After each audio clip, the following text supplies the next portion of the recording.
أعوذ بالله من الشيطان الرجيم بسم الله الرحمن الرحيم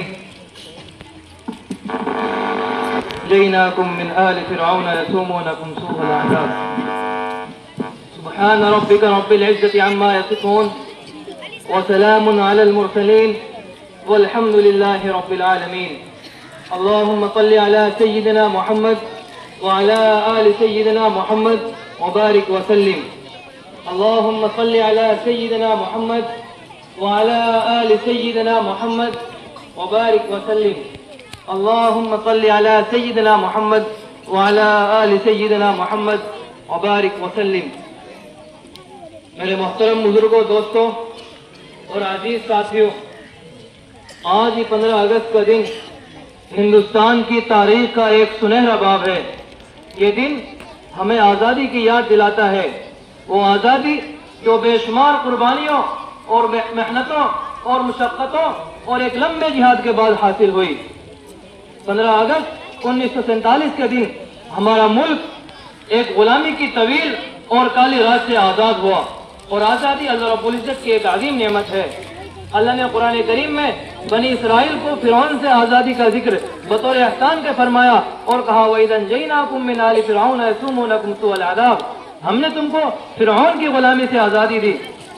اس سے معلوم ہو کہ آزادی اللہ رب العزت کی ایک عظیم نعمت ہے، لیکن اس غلامی کی صحیح قدر وہی شخص کرتا ہے جس نے غلامی کی تکلیفوں کو جھیلا ہو، غلامی کی مشقتوں کو برداشت کیا ہو، وہ اس آزادی کی اصل قدر کرتا ہے.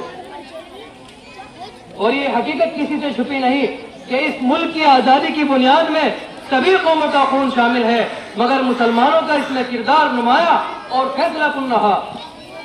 جنگ آزادی کے پہلے مرحلے میں ٹیپو سلطان شہید شیر میسور، جنہوں نے انگریزوں سے جنگ کرتے ہوئے اپنی جان دی لیکن غلامی قبول نہ کی، سلطان سراج الدولہ بنگال کے بہادر حکمران جن کی شہادت نے جنگ آزادی کی تحریک میں قوت بخشی.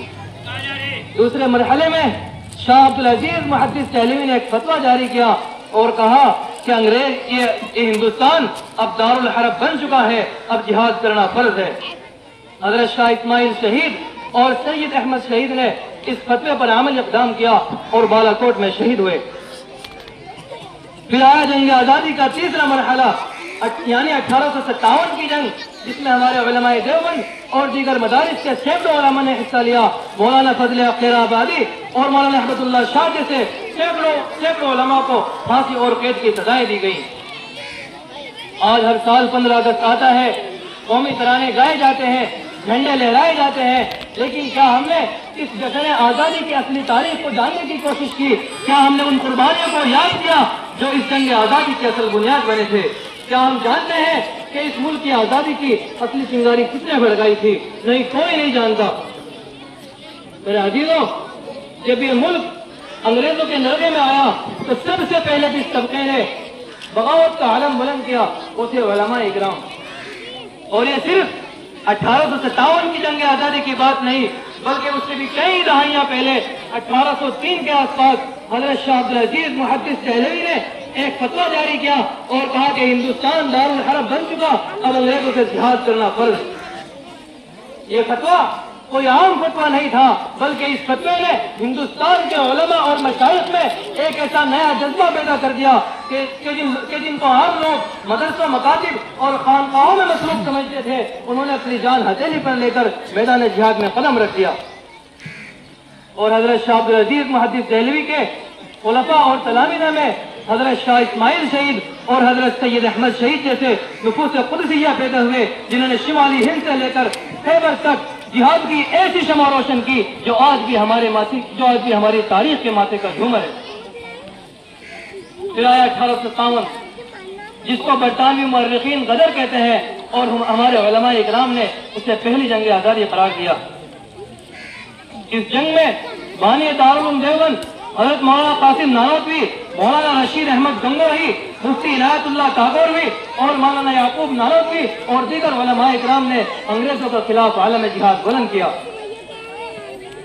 مولانا فضل خیر آبادی کو کالے پانی کی سزا ہوئی. مولانا احمد اللہ شاہ جنہوں نے جنوبی ہند میں انگریزوں کی اینٹ سے اینٹ بجا دی تھی، اور مولانا لیاقت علی کو علی گڑھ میں سولی پر چڑھا دیا گیا، لاکھوں علماء کو تختے دار پر لٹکا دیا گیا۔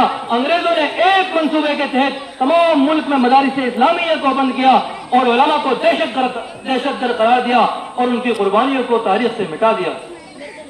لیکن میرے بھائیوں، نا انصافی انہوں نے نہیں، نا انصافی ہم نے بھی کی ہے۔ ہم نے ان کی تاریخ کو بھلایا، ان کی قربانیوں کو بھلایا۔ کیا ہم نے سوچا کہ وہ قربانیاں کس لیے دی گئی تھی؟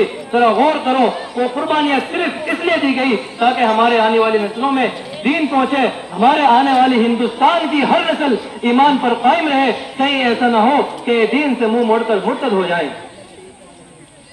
لیکن آج امت کے اندر ایک ارتداد کی لہر دوڑ رہی ہے۔ ہمارے نوجوان اپنی پہچان چھپا کر کاروبار کر رہے ہیں۔ کبھی دلی وغیرہ کا سفر ہوتا ہے تو دیکھتے ہیں ہمارے نوجوان ہاتھوں میں پٹا باندھ کر، ہاتھوں میں ایک دھاگا باندھ کر جو غیر مسلموں کا شعار ہوتا ہے اسے باندھ کر کاروبار کرتے ہیں، اور اگر ان سے کچھ سوال جواب کریں تو کہتے ہیں کہ جی نوکری نہیں ملتی۔ لعنت ہے ایسی روزی پر جو رسول اللہ کی پہچان چھپا کر کمائی جائے، لعنت ہے ایسی روزی پر جو شریعت کو رونڈ کر کمائی جائے، لعنت ہے ایسی روزی پر جو اپنا اسلام اور مسلمانی کو چھپا کر کمائی جائے۔ آئے دن خبریں ملتی ہیں کہ فلاں بیوی نے اپنے شوہر کو قتل کر دیا، فلاں بھائی نے اپنے بھائی کو قتل کر دیا۔ یہ سب کس چیز کا نتیجہ ہے؟ یہ صرف بے دینی کا نتیجہ ہے، دین سے دوری کا نتیجہ ہے۔ ہمارے گھروں میں دینی تعلیم کا جو جنازہ نکل چکا ہے یہ اس کا نتیجہ ہے۔ کسی بزرگ نے ایک کتاب میں ایک مقولہ لکھا کہ جس گھر کے بڑے، جس گھر کے مرد اپنے اہل خانہ کو دینی تعلیم نہیں دیتے، ان سے نصیحت کی باتیں نہیں کرتے، اس گھر کے مردوں اور مردوں میں کوئی فرق نہیں۔ یہ تو اللہ رب العزت کا احسان ہے ہمارے گاؤں پر کہ اللہ نے یہاں تعلیم کا مرکز دیا، جہاں بچوں اور بچیوں کو قرآن کریم کی تعلیم کے ساتھ، عصری علوم کے ساتھ عالمیت کا کورس ان کو پڑھایا جاتا ہے، شریعت کے تقاضے ان کے سامنے رکھے جاتے ہیں، حلال و حرام کے اصول انہیں سمجھائے جاتے ہیں، قرآن کریم کے مفہوم اور مطالب ان کو سمجھائے جاتے ہیں، پردے کے احکام ان کو بتائے جاتے ہیں، قول اللہ کے ساتھ قول رسول اللہ ان کو پڑھایا جاتا ہے، حدیث مبارکہ سے ان کے دلوں کو منور کیا جاتا ہے۔ جب ایسی دیندار برحیا اور علم و عمل سے آراستہ بچیاں جب مائیں بنتی ہیں تب کہیں جا کر کوئی صلاح الدین ایوبی اور محمد بن قاسم جیسے افراد پیدا ہوتے ہیں۔ اسکول کالجوں میں بے حیا پھرنے والی لڑکیاں، بے پردہ پھرنے والی لڑکیاں، سوشل میڈیا پر ناچ گانا کرنے والی لڑکیاں جب یہ مائیں بنتی ہیں تو ان کی گود سے کوئی صلاح الدین ایوبی پیدا نہیں ہونے والا، بلکہ ان کی گود سے صرف چور اور ڈاکو ہی پیدا ہوں گے۔ اللہ ہمارے اس مدرسے کو، اس مدرسے کی تعلیم و ترقی میں چار چاند لگائے، اور ہمارے حضرت محتمم حضرت مفتی عمران صاحب دامت برکاتہم العالیہ اللہ ان کی عمر میں برکت دے۔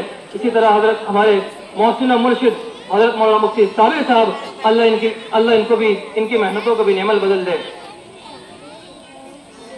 بات دوسری شروع ہو گئی، ایک واقعہ امام ربیعہ کا میرے ذہن میں، یہ وہ واقعہ آپ کو سنا کر بات ختم کرتا ہوں۔ ہمارے علماء اسلام میں ایک جلیل قدر عالم اور امام گزرے ہیں جن کا نام تھا امام ربیعہ۔ یہ ماں کے پیٹ میں تھے کہ ان کے والد کو ایک تجارت کا سفر پیش آیا۔ یہ سفر تجارت کا تھا، اور اس زمانے میں ہوائی جہاز، ریل گاڑی، کوئی ایسی چیزیں مہیا نہ تھی کہ ادھر بیٹھے ادھر نکلے، نہ جانے کتنے برس لگ جائیں، 10 برس لگ جائیں، 20 برس لگ جائیں۔ یہ سمجھ کر امام ربیعہ کے والد نے امام ربیعہ کی والدہ سے کہا کہ مجھے سفر درپیش ہے اور لمبا سفر ہے، نہ جانے کتنے برس لگ جائیں، تم 20,000 روپے رکھو اور خرچ چلاتی رہنا اور حساب رکھنا۔ یہ کہہ کر رخصت ہو گئے۔ جب امام ربیعہ 4-5 برس کے ہوئے تو ان کی والدہ نے ان کو مکتب میں بٹھایا، ان کی تعلیم و تربیت کے لیے استاد مقرر کیا، تنخواہ مقرر کی، آہستہ آہستہ وہ رقم خرچ ہونے لگی۔ جب امام ربیعہ 11 برس کے ہوئے تو عالم، حافظ، محدث، مفسر تھے، یہاں تک کہ 12 برس کی عمر میں فتویٰ ان کے سپرد کر دیا گیا۔ مدینہ منورہ کی مسجد نبی میں امام ربیعہ کا درس ہوتا، اور ابھی لڑکے ہی تھے، داڑھی بھی نہیں نکلی تھی، اور بڑے بڑے علماء ان کے درس میں شامل ہوتے۔ تقریباً 15 برس کے بعد ان کے والد گھر لوٹے، امام ربیعہ گھر پہ موجود تھے، ڈھیل ڈول اور نوجوان ہو چکے تھے۔ جب ان کے والد نے دیکھا کہ کوئی اجنبی مرد میرے گھر میں بیٹھا ہے تو ان سے کہنے لگا بدبخت تو کون ہے جو میرے گھر میں گھسا جا رہا ہے؟ امام ربیعہ اپنے والد کو نہیں جانتے تھے، سارے بدبخت تو کون ہے جو میرے گھر میں گھسا چلا رہا ہے؟ باپ بیٹوں میں بحث شروع ہو گئی. ماں نے دیکھا تو پہچان گئی کہ میرے خاوند واپس آ گئے. معاملہ شانت کیا اور کہا کہ ٹھنڈے ہو جاؤ, بعد میں بتاؤں گی اور تمہاری اس رقم کا بھی حساب دوں گی جو تم مجھے دے کر گئے تھے. اتنے میں زور کا وقت ہوا. امام ربیعہ کی والدہ نے کہا کہ تم ابھی زور کی نماز پڑھ کے آؤ, اس کے بعد میں حساب دوں گی. جب ان کے والد مسجد نبی میں نماز پڑھنے کے لیے گئے اور ظہر کی نماز کے بعد امام ربیعہ کا درس شروع ہوا, بڑے بڑے جلیل علماء ان کے سامنے بیٹھ کر ان کا سبق سنتے, تو ان کے والد بھی ان کے درس میں بیٹھ گئے. وہ نہیں جانتے تھے کہ میرا بیٹا ہے, بلکہ جب درس سے اٹھ کر گھر آئے تو خوب تعریفیں کی اور اپنی بیوی سے کہا کہ آج میں نے ایک ایسا عالم کا درس سنا, میں نے اپنی عمر میں اس سے بڑا عالم نہیں دیکھا. میری روح تازہ ہو گئی, میری قدرتیں دھل گئی, میں نے ایسا درس آج تک نہیں سنا. تو ان کی بیوی نے کہا کہ ایسا عالم کتنے پیسوں میں تیار ہو سکتا ہے؟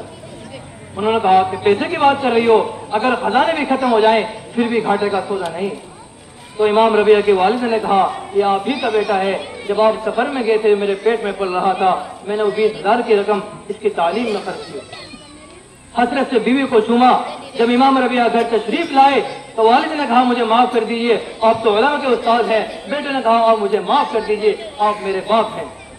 جب علم و عمل سے آراستہ بچیاں جب مائیں بنتی ہیں تب جا کر کے امام ربیعہ پیدا ہوتے ہیں, تب جا کر صلاح الدین ایوبی اور محمد بن قاسم جیسے افراد پیدا ہوتے ہیں.